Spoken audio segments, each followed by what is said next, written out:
Doctor Manmohan Singh September 26, 1932ರಂದು ಪಾಕಿಸ್ತಾನದ ಪಶ್ಚಿಮ ಪಂಜಾಬ್ನ ಗಹನಾದಲ್ಲಿ ಜನಿಸಿದರು. ಸಣ್ಣ ಹಳ್ಳಿಯಲ್ಲಿ ಹುಟ್ಟಿ ಅವರು ಖ್ಯಾತ ಅರ್ಥಶಾಸ್ತ್ರಜ್ಞ ಹಾಗೂ ರಾಜಕಾರಣಿಯಾಗಿ ಗುರುತಿಸಿಕೊಂಡರು. 2004ರಿಂದ 2014ರವರೆಗೆ ಅವರು ಕಾಂಗ್ರೆಸ್ ನೇತೃತ್ವದ ಸರ್ಕಾರದಲ್ಲಿ ಪ್ರಧಾನಿಯಾಗಿ ಕಾರ್ಯನಿರ್ವಹಿಸಿದರು ಮತ್ತು ಭಾರತವನ್ನ ಜಾಗತಿಕ ಆರ್ಥಿಕ ಶಕ್ತಿಯಾಗಿ ಸ್ಥಾಪಿಸಲು ಪ್ರಮುಖ ಪಾತ್ರ ವಹಿಸಿದರು.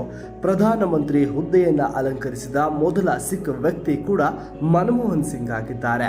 ಅವರು ಪಂಜಾಬ್ ವಿಶ್ವವಿದ್ಯಾಲಯದಲ್ಲಿ ಅರ್ಥಶಾಸ್ತ್ರದಲ್ಲಿ ಬ್ಯಾಚುಲರ್ ಮತ್ತು ಮಾಸ್ಟರ್ ಡಿಗ್ರಿಗಳನ್ನು ಪಡೆದ ನಂತರ ಕೇಂಬ್ರಿಡ್ಜ್ ವಿಶ್ವವಿದ್ಯಾಲಯದಲ್ಲಿ ಫಸ್ಟ್ ಕ್ಲಾಸ್ ಆನರ್ಸ್ ಪದವಿ ಹಾಗೂ ಆಕ್ಸ್ಫರ್ಡ್ನ ಫೆಡ್ ಕಾಲೇಜಿನಲ್ಲಿ ಡಿಫಿಲ್ ಪದವಿಯನ್ನು ಪಡೆದುಕೊಂಡರು.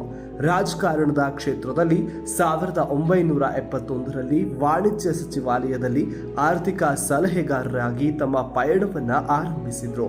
ನಂತರ ಅವರು ಮುಖ್ಯ ಆರ್ಥಿಕ ಸಲಹೆಗಾರ ಮತ್ತು ಹಣಕಾಸು ಸಚಿವಾಲಯದ ಕಾರ್ಯದರ್ಶಿಯಂತೆಯೂ ಸೇವೆ ಸಲ್ಲಿಸಿದರು. 1991ರಿಂದ 1996ರವರೆಗೆ ಅವರು ಹಣಕಾಸು ಸಚಿವರಾಗಿದ್ದರು. ಈ ಅವಧಿಯಲ್ಲಿ ಅವರು ದೇಶವನ್ನ ಆರ್ಥಿಕ ಬಿಕ್ಕಟ್ಟಿನಿಂದ ಮುಕ್ತಿ ಕೊಡಲು ಉತ್ಸಾಹದಿಂದ ವಿವಿಧ ಕ್ರಮಗಳನ್ನು ಕೈಗೊಂಡರು. ರೂಪಾಯಿ ಅಪಮೌಲ್ಯಗೊಳಿಸುವುದರೊಂದಿಗೆ ದೇಶದ ಆರ್ಥಿಕ ಪರಿಸ್ಥಿತಿಯನ್ನು ಸುಧಾರಿಸಿ ವಿದೇಶಿ ಹೂಡಿಕೆಯನ್ನು ಆಕರ್ಷಿಸಲು ಪ್ರಯತ್ನವನ್ನ ಮಾಡಿದರು. 2004ರಲ್ಲಿ ಅವರು ಪ್ರಧಾನಿಯಾಗಿದ್ದು ಅವರ ನೇತೃತ್ವದಲ್ಲಿ ದೇಶವು ಆರ್ಥಿಕವಾಗಿ ಉತ್ತಮ ಬೆಳವಣಿಗೆಯನ್ನು ಕಂಡಿತು. ಬಡತನ ನಿವಾರಣೆ, ಶಿಕ್ಷಣ, ಆಹಾರ ಭದ್ರತೆ ಮತ್ತು ಉದ್ಯೋಗದ ವ್ಯವಸ್ಥೆಗಳಲ್ಲಿ ಮಹತ್ವದ ಸುಧಾರಣೆಗಳನ್ನು ನಡೆಸಿದರು. 1987ರಲ್ಲಿ ಅವರು ಪದ್ಮವಿಭೂಷಣ ಪ್ರಶಸ್ತಿಯನ್ನು ಕೂಡ ಪಡೆದುಕೊಂಡರು. ಅವರ ಕಾಲದಲ್ಲಿ ಭಾರತವು ಆರ್ಥಿಕ ವೃದ್ಧಿಯನ್ನ ಕಂಡು ಜಾಗತಿಕ ಆರ್ಥಿಕತೆಯಲ್ಲಿ ಪ್ರಮುಖ ಪಾತ್ರ ವಹಿಸಿತು. ಸಿಂಗ್ ಸರ್ಕಾರವು ನಾಗರಿಕರಿಗೆ ಆಹಾರ, ಶಿಕ್ಷಣ, ಉದ್ಯೋಗ ಮತ್ತು ಮಾಹಿತಿ ಹಕ್ಕುಗಳನ್ನು ಖಾತರಿಪಡಿಸುವ ಐತಿಹಾಸಿಕ ಶಾಸನಗಳನ್ನು ಅಂಗೀಕರಿಸುವ ಮೂಲಕ ಭವ್ಯ ಭಾರತಕ್ಕೆ ಭದ್ರ ಅಡಿಪಾಯ ಹಾಕಿತು.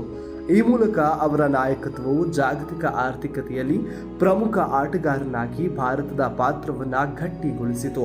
ಸುಧಾರಣೆಗಳೊಂದಿಗೆ ದೇಶವು ತ್ವರಿತ ಬೆಳವಣಿಗೆಯ ಹಂತವನ್ನು ತಲುಪಲು ರಾಜಮಾರ್ಗ ನಿರ್ಮಾಣ ಮಾಡಿದರು. ಸಿಂಗ್ ಅವರು ಆರ್ಥಿಕ ನೀತಿ ನಿರೂಪಣೆಗಾಗಿ ನೀಡಿದ ಕೊಡುಗೆಗಳನ್ನು ಗುರುತಿಸಿ 1987ರಲ್ಲಿ ಭಾರತ 2ನೇ ಅತ್ಯುನ್ನತ ನಾಗರಿಕ ಪ್ರಶಸ್ತಿಯಾದ ಪದ್ಮವಿಭೂಷಣ ಪ್ರಶಸ್ತಿಯನ್ನು ನೀಡಿ ಗೌರವಿಸಿತು. ಇನ್ನು ವಯೋಸಹಜ ಕಾಯಿಲೆಯಿಂದ ಬಳಲ್ತಾ ಇದ್ದ ಮನಮೋಹನ್ ಸಿಂಗ್ ಅವರನ್ನ ನಿನ್ನೆ ರಾತ್ರಿ 8 ಗಂಟೆಗೆ ಆಸ್ಪತ್ರೆಗೆ ದಾಖಲಿಸಲಾಗಿದ್ದು ಚಿಕಿತ್ಸೆ ಫಲಕಾರಿಯಾಗದೆ 9:51ಕ್ಕೆ ಕೊನೆಯುಸಿರೆಳೆದಿದ್ದಾರೆ.